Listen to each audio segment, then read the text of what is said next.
So we're here with the beautiful Shari Hughson, and Shari was one of our very engaging speakers at WMB Business Network workshops last year. People still talk about her and how she spoke to us and how she taught.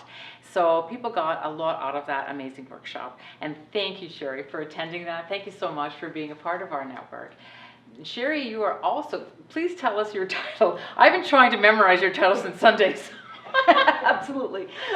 So I am currently the director of the Masters of Management program in Innovation and Entrepreneurship at Smith School of Business, Queen's University. It is a big mouthful.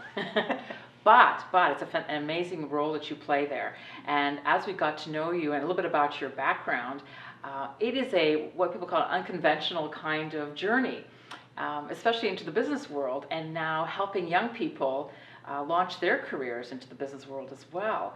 So tell us a little bit about this, because when you first began, you started your career as a registered nurse. I did. And then how did you get into that journey? I am still a registered nurse. Ah, okay. I still do nurse 1 weekend a month. I've done it my entire life. Nice. It's been the base of all of the businesses that I've launched. I love new and exciting different things. I like to push my limits.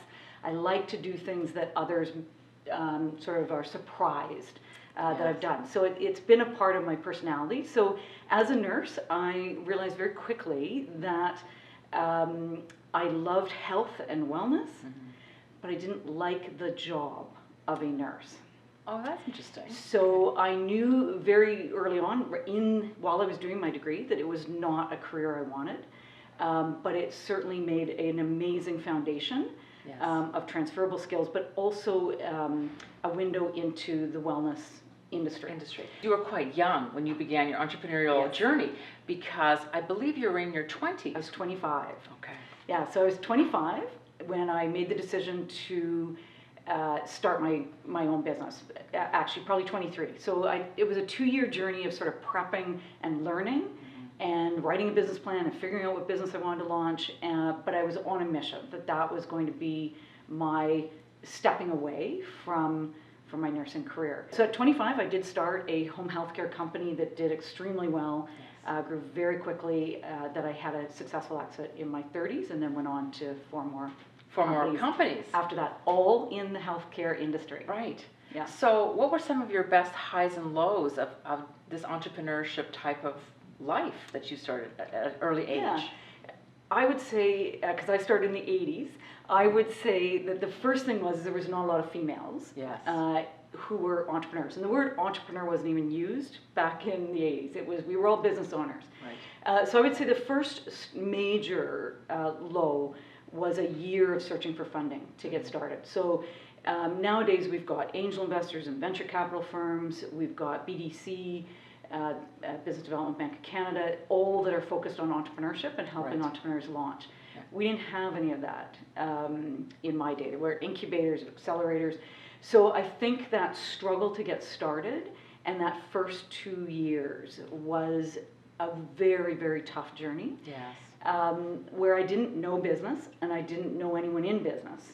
And so the amount of people telling me I'm crazy, just go back to a job, never stopped. And so that willpower to say I am going to make it was probably the hardest struggle. For you. Yeah. And then I think the wins were, we were a home healthcare company. We were helping seniors and disabled people who were in their homes and needing help. And it was amazing when we were able to make a difference in someone's life. So that kept me going, is we were making a difference for people. Right, that's very, very empowering for you. Very empowering. For your whole raison d'etre to be an entrepreneur. So I'm just curious now, in your background, were your parents entrepreneurs or anyone? No. Just you? No. No one in the family is an entrepreneur. Yeah. I was also the first to go to university of our family as well. So that like to be different, like to do things that others don't, has always been there. Yeah. My parents, of course, are extremely proud of everything I've done, but during those early years, they and all of the family continued to say, I don't understand what you're doing. Right. Get a day job. Yes. Please go get a job. Yes. And so they were just very worried, and of course. Yeah.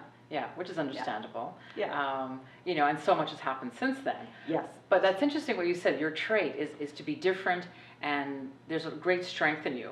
So you went from being an entrepreneur, founding 4 different companies, having your ups and downs, having the strength to tell your family, no, I'm going to do this, I'm going to make it happen.